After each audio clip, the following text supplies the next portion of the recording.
página 1 de 311.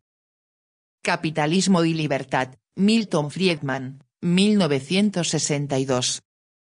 Sinopsis. ¿Cómo podemos beneficiarnos de las promesas del gobierno y evitar al mismo tiempo la amenaza que éste supone para la libertad individual? En este libro ya clásico, Milton Friedman presenta el compendio definitivo de su influyente filosofía económica. Su objetivo principal es analizar el papel del capitalismo competitivo. Ese sistema económico, dice Friedman, es una condición necesaria para la libertad política.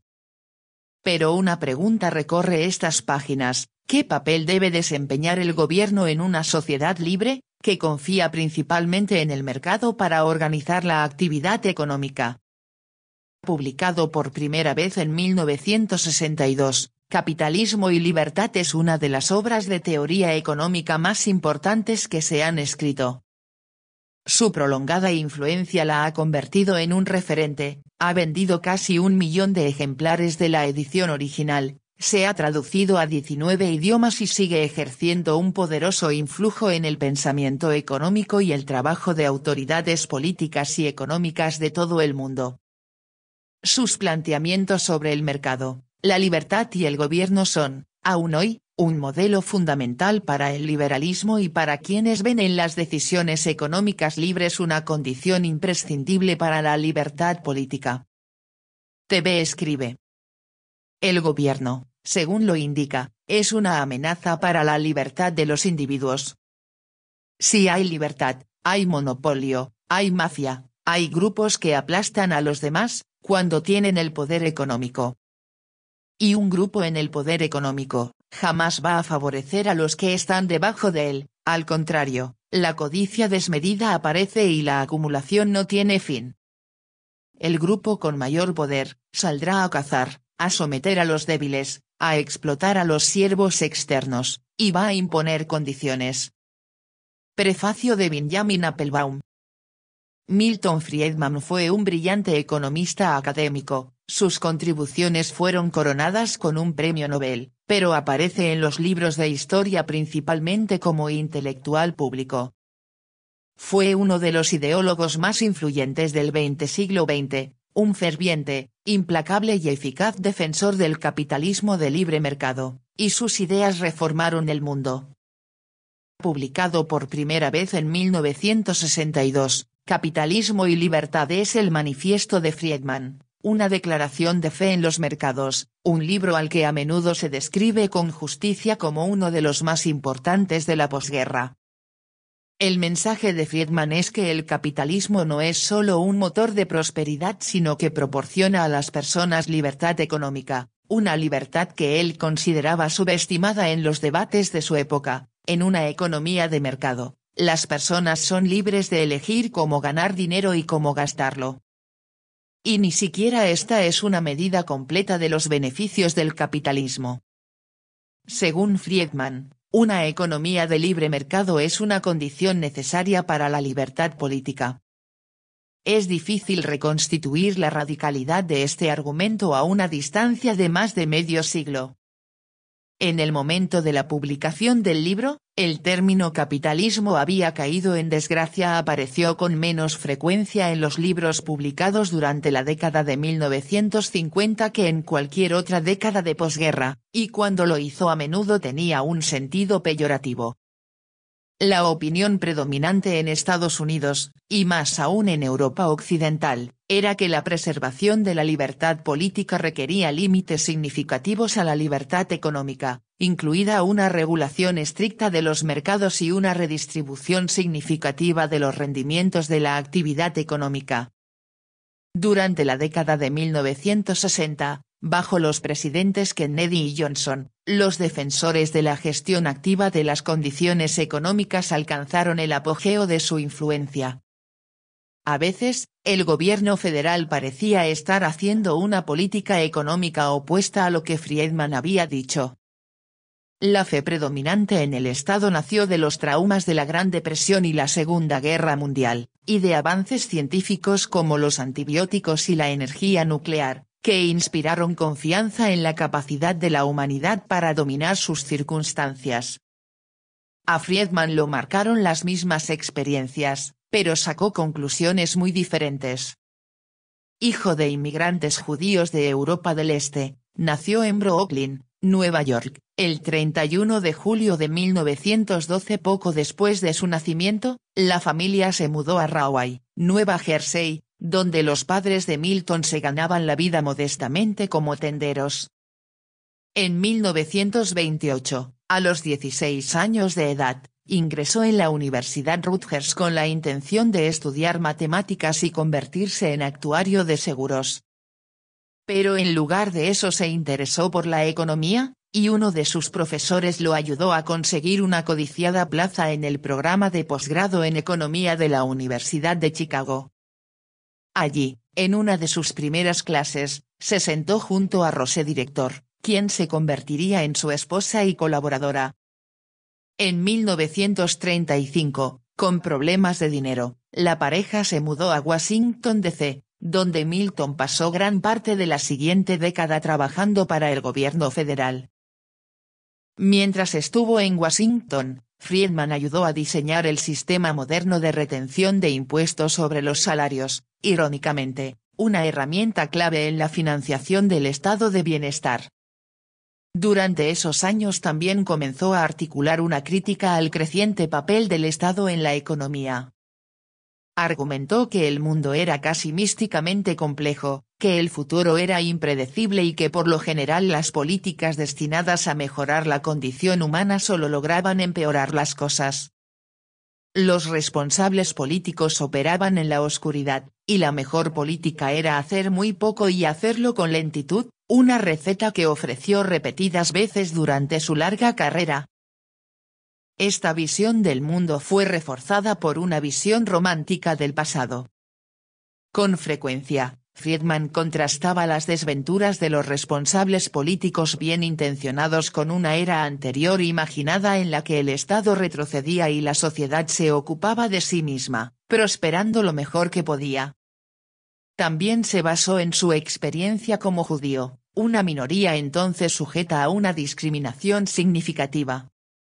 Al comienzo de su carrera, en parte debido a los prejuicios antisemitas de algunos miembros de la Facultad de Economía, se le negó un puesto permanente en la Universidad de Wisconsin.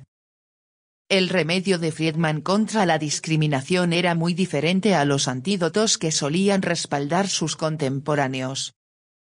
Los movimientos de derechos civiles del siglo XX se definieron por la búsqueda de la protección del Estado. Friedman argumentó, en cambio, que las minorías deberían depositar su fe en los mercados.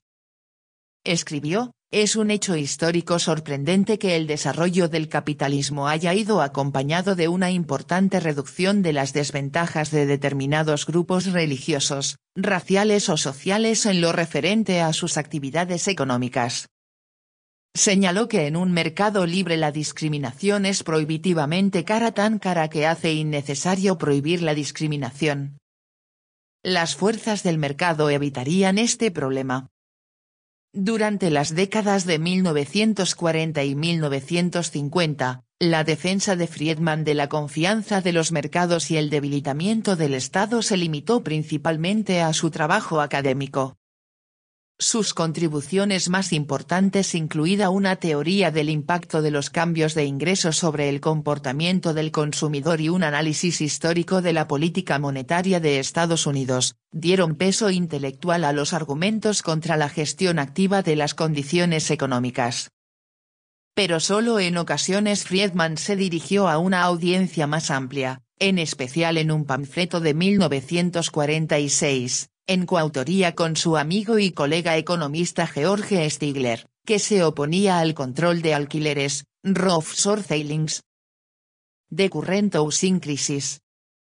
A principios de la década de 1960, Friedman era un académico prominente y respetado, a lo que correspondía su perfil público.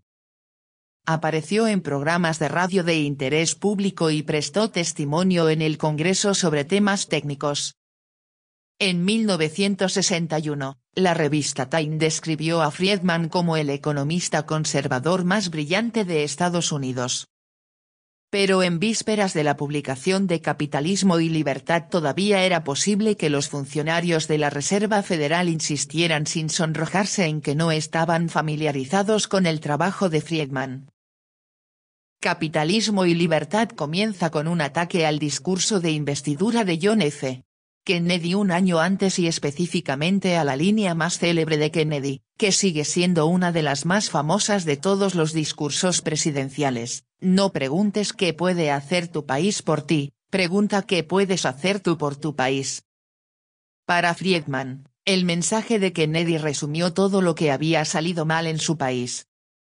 Escribió: ninguna de las dos mitades de la declaración expresa una relación entre el ciudadano y su gobierno que sea digna de los ideales de los hombres libres en una sociedad libre. Acusa al presidente de establecer una implícita relación paternalista entre el Estado y el pueblo estadounidense. El Estado, dice Friedman, es una herramienta para que las personas persigan colectivamente objetivos compartidos, y debe usarse con moderación. El Estado es necesario para preservar nuestra libertad, es un instrumento a través del cual podemos ejercer nuestra libertad. Sin embargo, la concentración del poder en manos políticas también es una amenaza para la libertad. En opinión de Friedman, depender de los mercados siempre que sea posible es la mejor forma de aumentar la prosperidad, reducir la desigualdad de oportunidades y fortalecer la democracia. Y en parte se consigue al limitar los temas sobre los que las personas deben llegar a un consenso.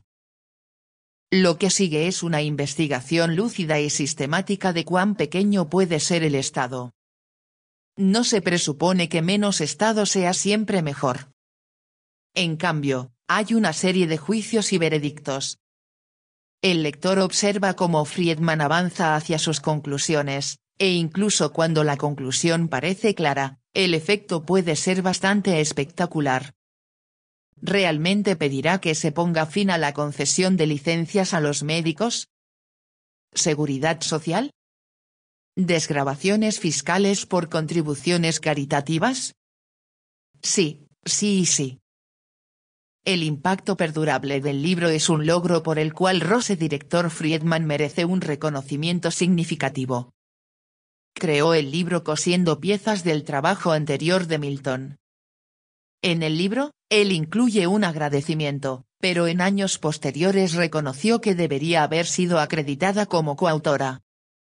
El capítulo sobre la educación proviene de un artículo de 1955. El capítulo de apertura procede de una conferencia en Princeton en 1956.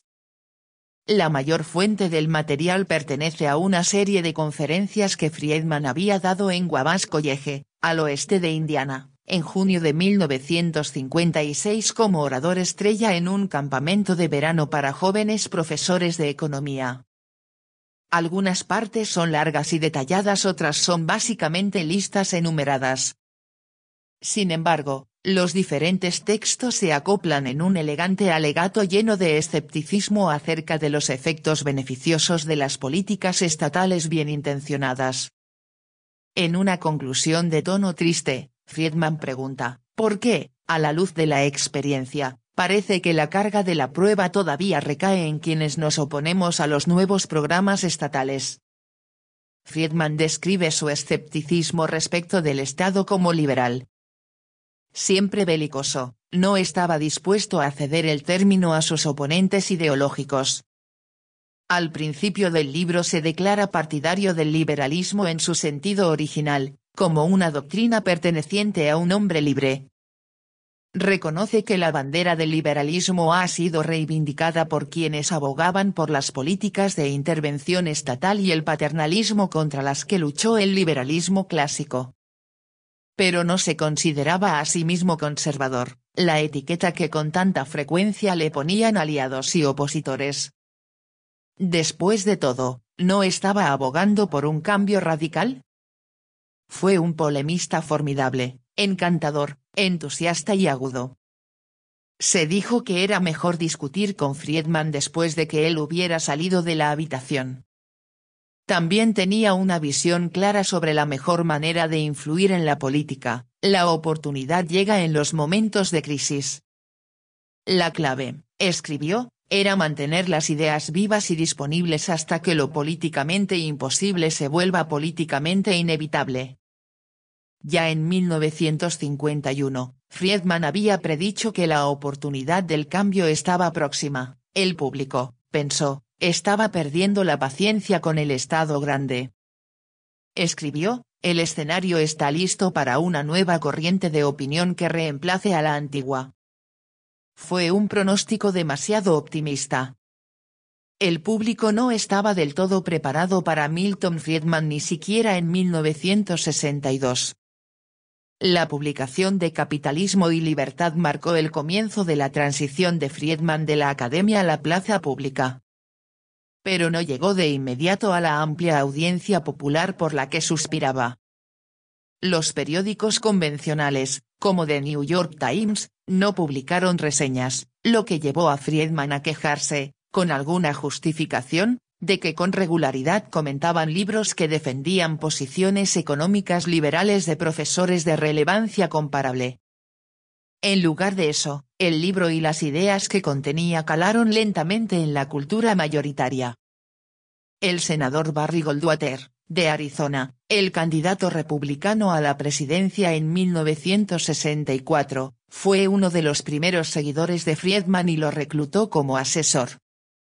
Friedman contribuyó a redactar los discursos del candidato y publicó un ensayo en The New York Times titulado La visión económica de Goldwater, que presentaba en gran medida su propia visión de la economía. Goldwater perdió ante Johnson, pero otros políticos conservadores vieron una promesa en su mensaje económico. En 1966, cuando Ronald Reagan se postuló para gobernador de California, uno de sus ayudantes observó que el candidato llevaba una copia de Capitalismo y Libertad. Reagan se hizo eco de las ideas de Friedman y empezó a consultarlo con regularidad. En 1976 instó en un discurso radiofónico a los legisladores de Washington D.C. a prestar atención a la perspectiva política de Milton Friedman. 5 años después, el propio Reagan fue a Washington. A principios de la década de 1960, cuando era estudiante de economía en la Universidad Tufts, Stephen Ervitz leyó el libro, que estimuló su interés por la política. Quedó en particular impresionado por el llamamiento de Friedman al gobierno para que pusiera fin al servicio militar obligatorio y, en cambio, llenara las filas de las Fuerzas Armadas pagando el precio que sea necesario para atraer la cantidad requerida de hombres. Tras la Segunda Guerra Mundial, el Congreso había autorizado un reclutamiento continuo, y Estados Unidos requería que decenas de miles de jóvenes se alistaran cada año. Friedman argumentó que el reclutamiento era inmoral e ineficiente, limitaba la libertad de los hombres jóvenes y les impedía dar mejor forma a su vida. Es mejor pagar a los soldados un salario de mercado y dejar que el sargento Elvis Presley se concentre en cantar. Después de la universidad, Ervitz consiguió un trabajo en el Capitolio y se convirtió en uno de los primeros defensores de la propuesta de poner fin al servicio militar obligatorio. En 1967 escribió un libro en nombre de varios congresistas republicanos liberales titulado How to End the Draft, The Case for an All Volunteer Army. Friedman también había seguido abogando por el fin del reclutamiento, y Nixon aprovechó la idea en su campaña presidencial de 1968. Después de su elección, Nixon incluyó a Friedman y a Ervitz en una comisión presidencial para diseñar el cambio hacia un ejército totalmente voluntario. La conscripción terminó en 1973. Friedman dijo que su participación fue uno de los logros personales de los que más se enorgullecía. Más tarde escribió, ninguna actividad de política pública en la que haya participado me ha dado tanta satisfacción. Henry Manne también leyó Capitalismo y Libertad. Profesor de Derecho educado en la Universidad de Chicago, a mediados de la década de 1970, Manne se propuso enseñar economía de libre mercado al Poder Judicial Federal, invitando a los jueces a seminarios gratuitos en el sur de Florida, donde recibían clases de economistas, entre los que se contaba Friedman. Hacia 1990, Manne había logrado instruir al 40% de todos los jueces federales en funciones, y cada participante recibió una copia de Capitalismo y Libertad. El trabajo de Friedman también llegó a públicos extranjeros. En un discurso de 1992 en el que reflexionaba sobre sus años como primera ministra de Gran Bretaña, Margaret Thatcher dijo: "Habíamos aprendido en el regazo de Friedman". Václav Klaus, el segundo presidente de la República Checa después de la caída de la Unión Soviética, dijo que bajo el régimen comunista el trabajo de Friedman, introducido en Checoslovaquia y otras naciones comunistas a menudo en traducciones no autorizadas, había sido un faro en la oscuridad. Klaus aseguró: "Gracias a él, me convertí en un verdadero creyente en la economía de mercado sin restricciones". En Chile, economistas de libre mercado educados en la Universidad de Chicago convencieron al dictador militar Augusto Pinochet de adoptar políticas orientadas al mercado. Uno de estos economistas, José Piñera, que privatizó el sistema de seguridad social de Chile, dijo que tomó la idea de Capitalismo y Libertad. De manera gradual, el libro también se convirtió en un superventas. Los beneficios pagaron la construcción de la casa de verano de los Friedman en Vermont, a la que, en homenaje, llamaron Capitaf. Y su éxito ayudó a lanzar a Friedman a una segunda carrera como intelectual público. Se convirtió en columnista de Newsweek, un rostro familiar en programas de televisión y un visitante frecuente de la Casa Blanca durante las administraciones republicanas de Richard Nixon, Gerald Ford y Ronald Reagan. En 1980 presentó una serie de 10 capítulos en PBS, Frit 8 en la que se explayó sobre sus puntos de vista económicos y políticos. Daniel Patrick Moynihan lo llamó el pensador político social más creativo de nuestra época. Friedman vivió hasta 2006, el tiempo suficiente para que muchas de sus ideas radicales se volvieran completamente convencionales. Pero incluso en sus últimos años rechazó a aquellos que celebraron sus victorias, haciendo hincapié en lo mucho que se había mantenido sin cambios. En 2006, dijo en una entrevista con el economista Russ Roberts: "Escribí una larga lista de cosas que el Estado no debería hacer.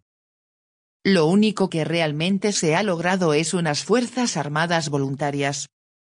Esto era cierto, pero las cosas se veían muy diferentes en el espejo retrovisor. Desde la publicación de Capitalismo y Libertad en 1962, la política económica en Estados Unidos y en todo el mundo ha cambiado drásticamente en la dirección de las prescripciones de Friedman. Las victorias pueden estar incompletas, pero, aún así, los cambios son radicales.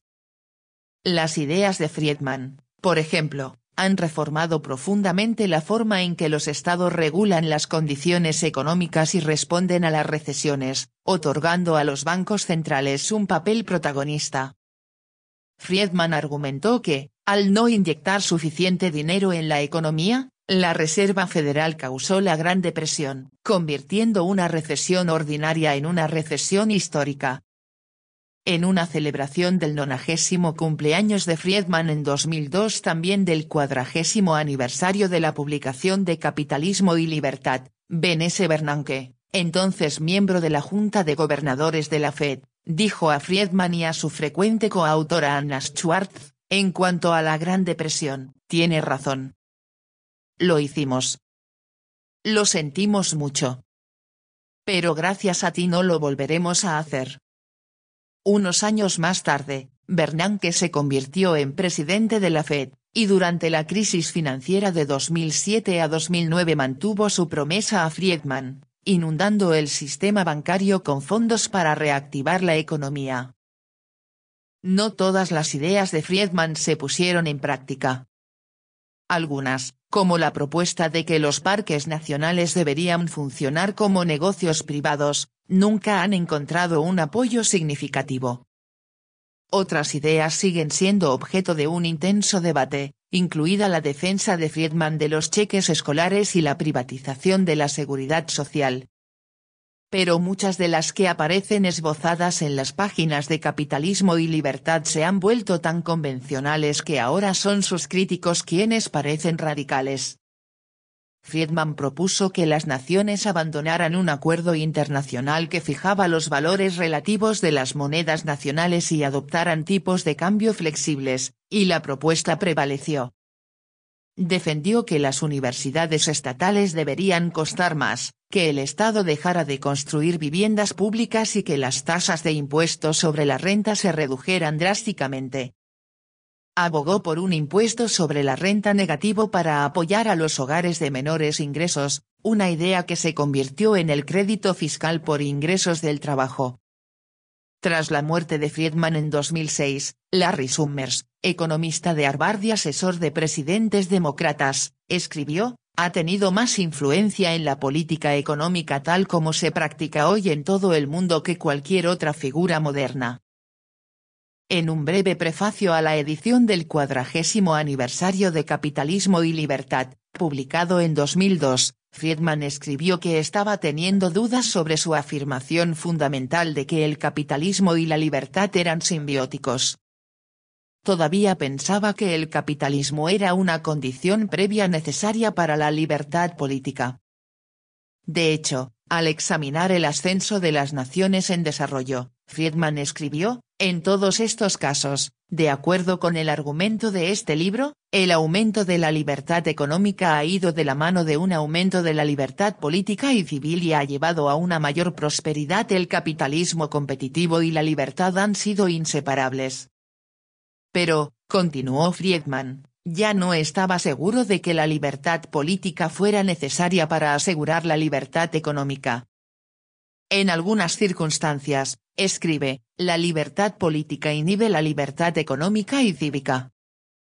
Este fue un giro sorprendente. Friedman, que había convencido a tanta gente de que los mercados libres eran necesarios para asegurar otros tipos de libertad, ahora estaba sugiriendo que la gente necesitaba aceptar las limitaciones de esas otras libertades. Trazó una línea entre lo que llamó libertades cívicas, que consideró seguras, y libertades políticas, que consideró potencialmente peligrosas. Si bien no dio más detalles sobre las definiciones de libertad cívica y política, su significado puede deducirse del trabajo de algunos de sus aliados intelectuales, quienes habían sostenido durante mucho tiempo que las sociedades deberían limitar la libertad política para proteger la libertad económica, en especial los derechos de propiedad.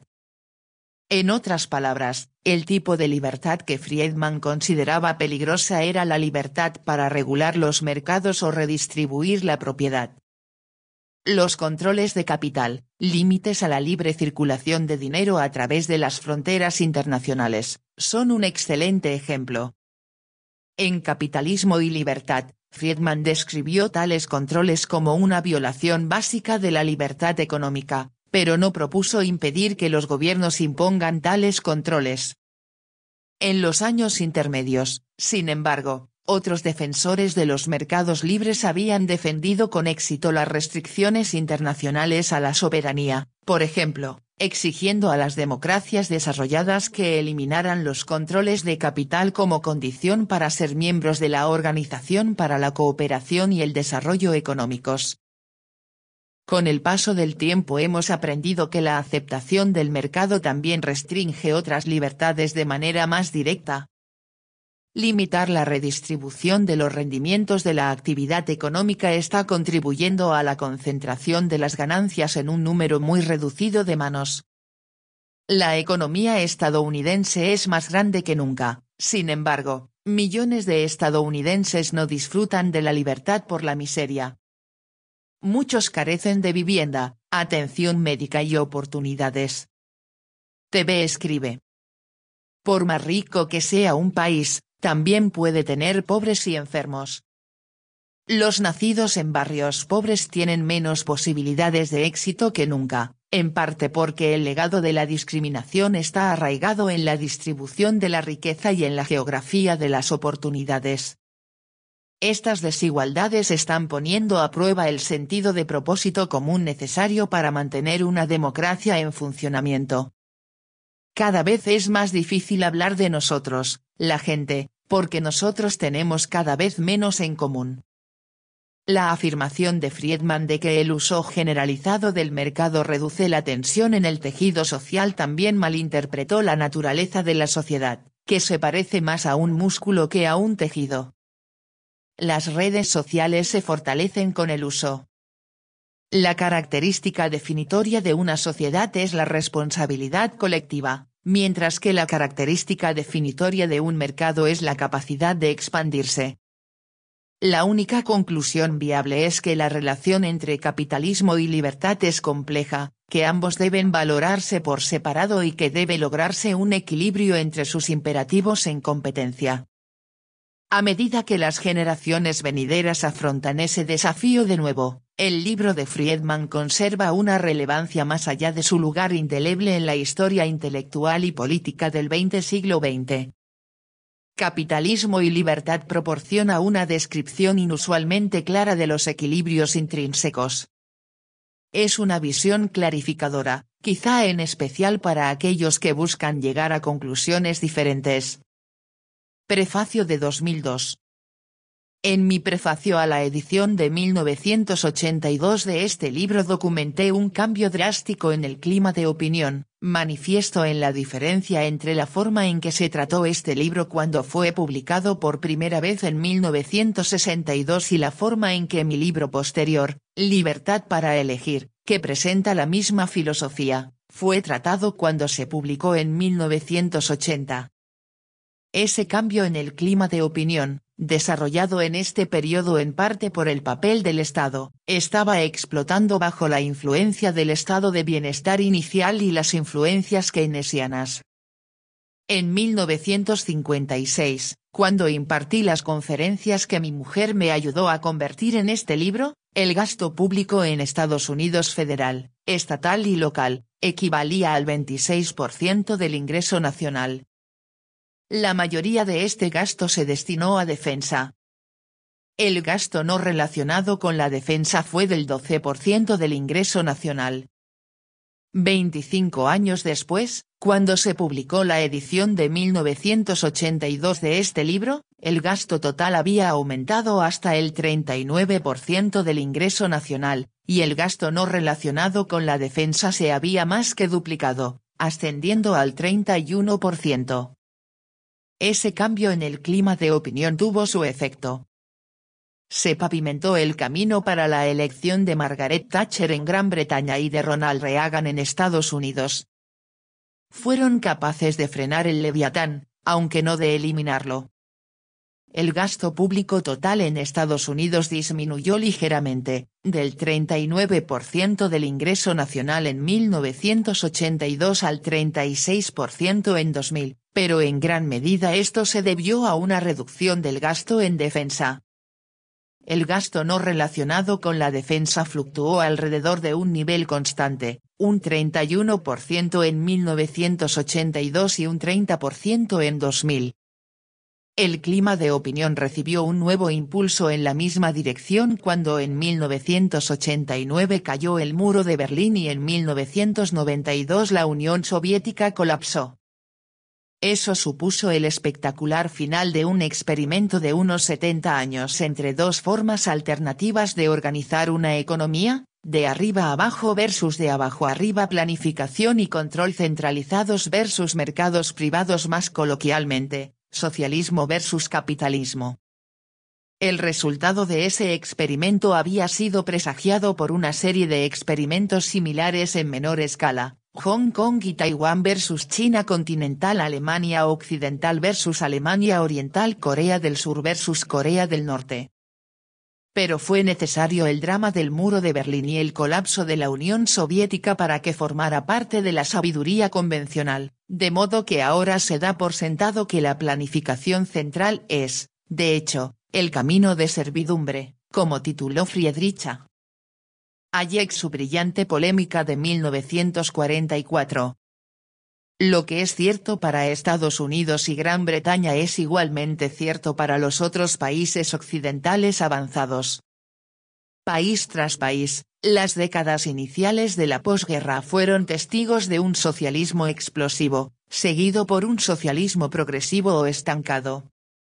Y en todos estos países la presión actual se dirige hacia la reivindicación de un papel más importante para los mercados y uno más pequeño para los estados.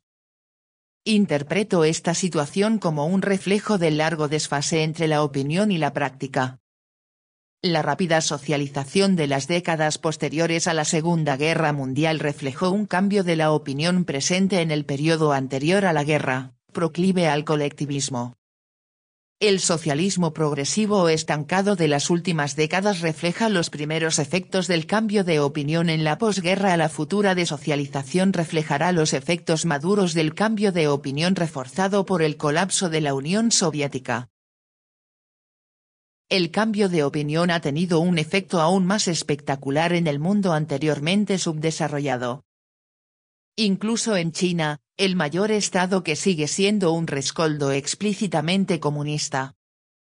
La introducción de reformas de mercado por Deng Xiaoping a finales de los años 70, privatizando la agricultura, incrementó drásticamente la producción y condujo a la introducción de elementos de mercado en una sociedad de mando comunista. El aumento limitado de la libertad económica ha cambiado el rostro de China, lo que confirma de manera sorprendente nuestra fe en el poder del libre mercado. China todavía está muy lejos de ser una sociedad libre, pero no hay duda de que los residentes en China son más libres y más prósperos de lo que lo eran bajo Mao, más libres en todas las dimensiones, excepto en la política.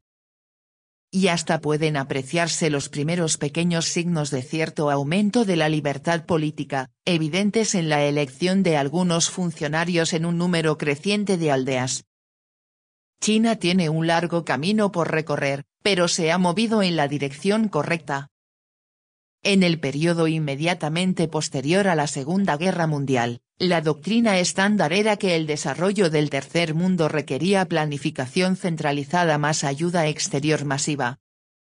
El fracaso de esta fórmula dondequiera que se probó, como señalaron con tanta eficacia Peter Bauer y otros, y el espectacular éxito de las políticas orientadas al mercado de los tigres de Asia Oriental, Hong Kong, Singapur, Taiwán, Corea del Sur, han producido una doctrina diferente para el desarrollo. A estas alturas, muchos países de América Latina y Asia, e incluso unos pocos de África, han adoptado un enfoque orientado al mercado y un papel más pequeño para el Estado. Muchos de los antiguos satélites soviéticos han hecho lo mismo. En todos estos casos, de acuerdo con el tema de este libro, el incremento de la libertad económica ha ido de la mano del aumento de las libertades políticas y civiles y ha generado una mayor prosperidad. Capitalismo competitivo y libertad han sido inseparables. Una nota personal final: es un privilegio poco común para un autor ser capaz de evaluar su propio trabajo 40 años después de su primera aparición. Agradezco mucho tener la oportunidad de hacerlo. Estoy enormemente satisfecho por lo bien que ha resistido el libro el paso del tiempo y por lo pertinente que sigue siendo para los problemas de hoy. Si tuviera que hacer algún cambio importante, sería reemplazar la dicotomía de libertad económica y libertad política por la tricotomía de la libertad económica, la libertad civil y la libertad política. Después de terminar el libro, Hong Kong, antes de ser devuelto a China, me convenció de que, si bien la libertad económica es una condición necesaria para la libertad civil y política, la libertad política, por deseable que sea, no es condición necesaria para la libertad económica y civil. A lo largo de estas líneas, me parece que el principal defecto del libro es un tratamiento inadecuado del papel de la libertad política, que en algunas circunstancias promueve las libertades económica y cívica y en otras las inhibe. Milton Friedman, Stanford, California, 11 de marzo de 2002. Prefacio de 1982. Las conferencias que mi mujer me ayudó a convertir en este libro fueron impartidas hace un cuarto de siglo. Es difícil, incluso para las personas que estaban entonces activas, por no hablar de la mitad de la población actual que entonces tenía menos de 10 años o aún no había nacido, reconstruir el clima intelectual de aquel tiempo. Los que estábamos profundamente preocupados por el peligro que para la libertad y la prosperidad representaba el crecimiento del Estado desde el triunfo del estado de bienestar y las ideas keynesianas, éramos una pequeña minoría asediada y considerada excéntrica por la gran mayoría de nuestros compañeros intelectuales. Incluso 7 años después, cuando este libro se publicó por primera vez, sus puntos de vista estaban tan lejos de la corriente principal que no fue reseñado por ninguna publicación nacional importante, ni por The New York Times ni por The Herald Tribune, en aquel entonces todavía se publicaba en Nueva York, ni por The Chicago Tribune, Time Newsweek, ni siquiera por The Saturday Review, aunque fue reseñado por The London Economist y por las principales revistas especializadas. Y era un libro dirigido al público en general, escrito por un profesor de una importante universidad estadounidense y destinado a vender más de 400.000 copias en los siguientes 18 años. Sería inconcebible que semejante publicación de un economista con un nivel profesional comparable pero favorable al estado del bienestar, al socialismo o al comunismo recibiera un trato similar. Cuánto ha cambiado el clima intelectual en el pasado cuarto de siglo lo atestigua la muy distinta recepción que tuvo el libro que escribí con mi mujer, Libertad para elegir, un descendiente lineal de Capitalismo y Libertad, que presenta la misma filosofía básica y fue publicado en 1980. Este libro fue reseñado por todas las publicaciones importantes, con frecuencia en un artículo destacado y extenso. No solo se reimprimió parcialmente en Book Digest, sino que también apareció en la portada. En su primer año, Libertad para elegir vendió en Estados Unidos alrededor de 400.000 copias en tapa dura, ha sido traducido a 12 idiomas extranjeros y a principios de 1981 fue publicado como libro de bolsillo para el gran público. Pensamos que la diferencia en la recepción de los dos libros no puede explicarse por una diferencia de calidad. De hecho, el primer libro es el más filosófico y abstracto, y, por tanto, más fundamental. Libertad para elegir, como dijimos en su prefacio, tiene más tuercas y tornillos, menos marco teórico. En lugar de reemplazar a Capitalismo y Libertad, lo complementa. A simple vista, la diferencia en la recepción se puede atribuir al poder de la televisión. Libertad para elegir se basó y fue diseñado para acompañar a nuestra serie de televisión del mismo nombre, y hay pocas dudas de que el éxito de la serie dio protagonismo al libro. Esa explicación es superficial porque la existencia y el éxito del programa de televisión en sí son testimonio del cambio en el clima intelectual. En 1960 nunca fuimos abordados para hacer una serie de televisión como Libertad para elegir. Un programa de este tipo habría tenido pocos patrocinadores, o ninguno. Si por alguna casualidad tal programa hubiera sido emitido, no habría contado con una audiencia significativa receptiva a sus puntos de vista. El éxito del libro posterior y de la serie de televisión es consecuencia del cambio en el clima de opinión. Las ideas de nuestros dos libros aún están lejos de situarse en la corriente intelectual dominante, pero ahora, al menos, son respetadas por la comunidad intelectual y es muy probable que casi sean consideradas convencionales para el público general. El cambio en el clima de opinión no fue producido por este libro ni por muchos otros en la misma tradición filosófica, como Camino de servidumbre y los fundamentos de la libertad, de Hayek. Como prueba de ello, basta con señalar la petición para contribuciones al simposio Capitalismo, Socialismo y Democracia emitida por los editores de Commentary en 1978, que decía: La idea de que puede haber una conexión ineludible entre capitalismo y democracia ha comenzado recientemente a parecer plausible para varios intelectuales que alguna vez han considerado tal punto de vista no solo equivocado, sino incluso políticamente peligroso. Mi contribución consistía en una extensa cita de Capitalismo y Libertad, una más breve de Adam Smith y una invitación de clausura: bienvenidos a bordo. Incluso en 1978, de los otros 25 participantes en el simposio, solo 9 expresaron puntos de vista que podrían calificarse como solidarios con el mensaje central de Capitalismo y Libertad.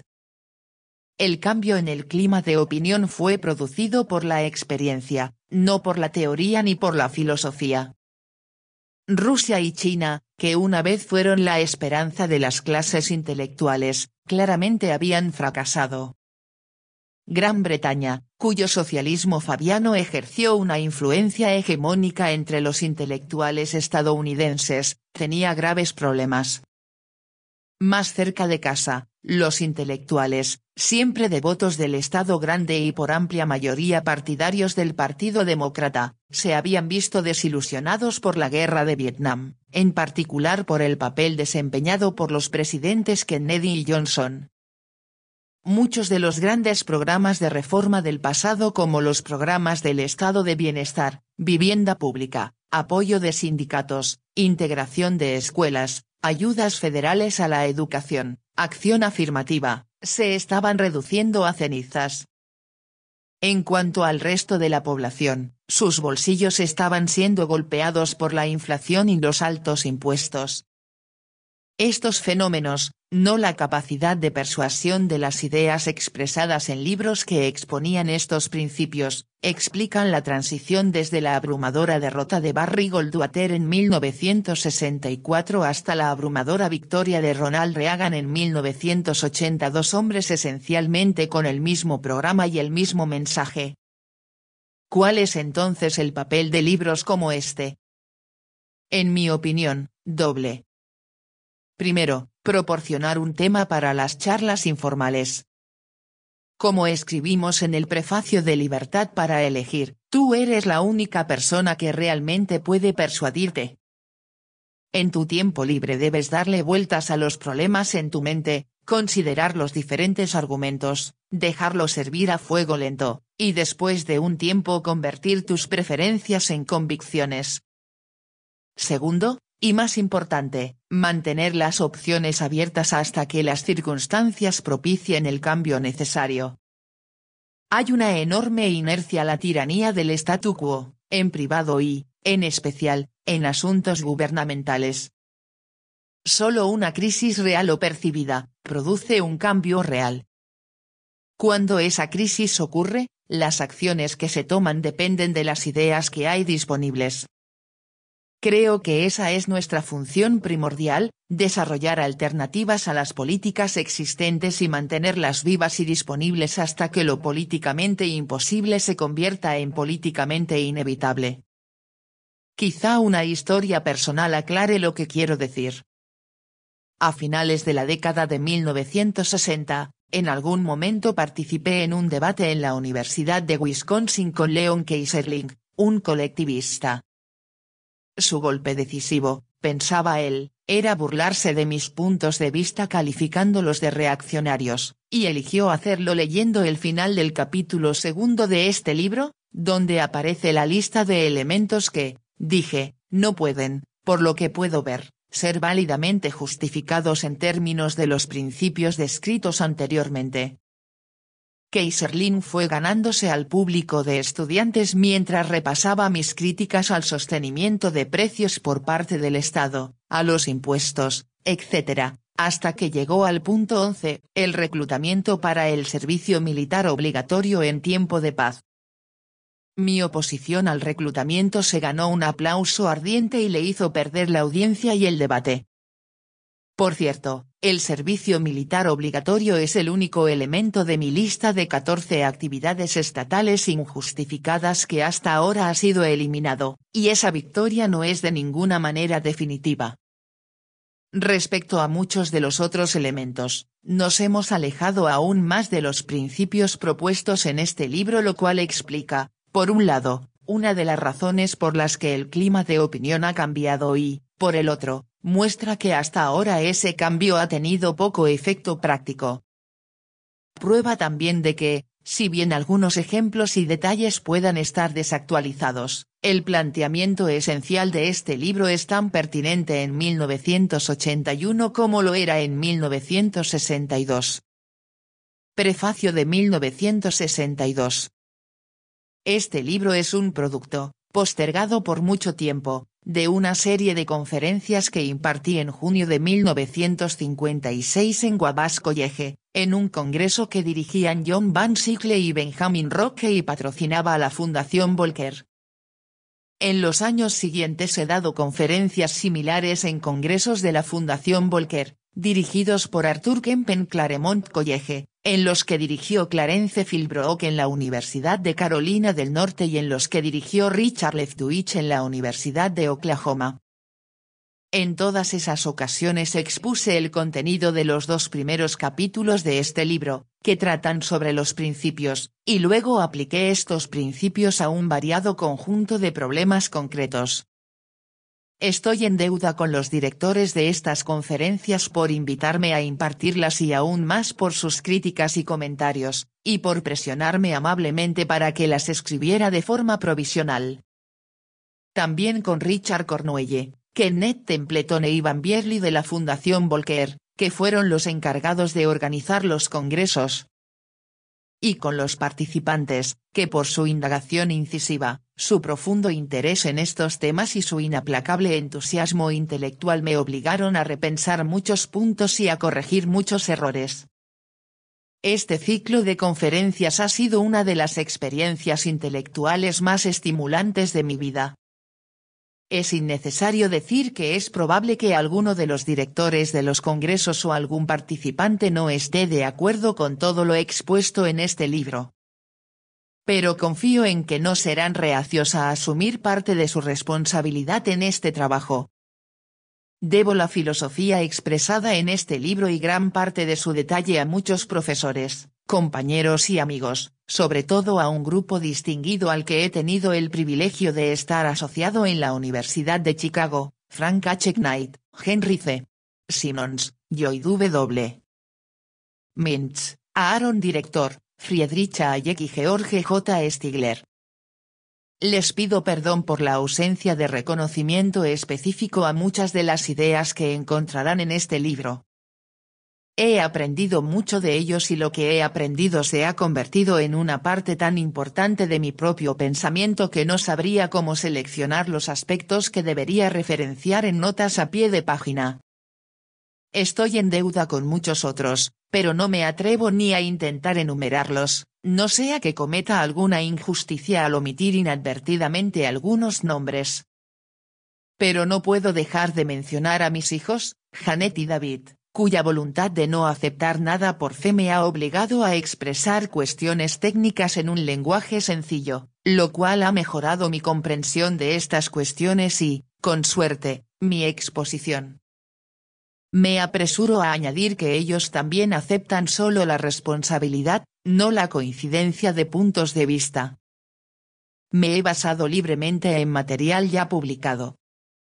El capítulo primero es una revisión del material publicado con anterioridad en Felix Morley, ed., Essays in Individuality, University of Pennsylvania Press, 1958. Y con forma diferente bajo el mismo título en The New Individualist Review, volumen 1, número 1, abril de 1961.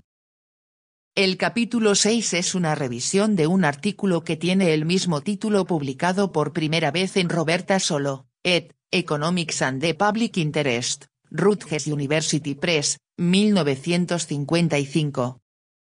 Se han tomado fragmentos y partes de otros capítulos de varios de mis artículos y libros. En los prefacios académicos se ha convertido en un lugar común el dicho: si no fuera por mi mujer, este libro no habría sido escrito.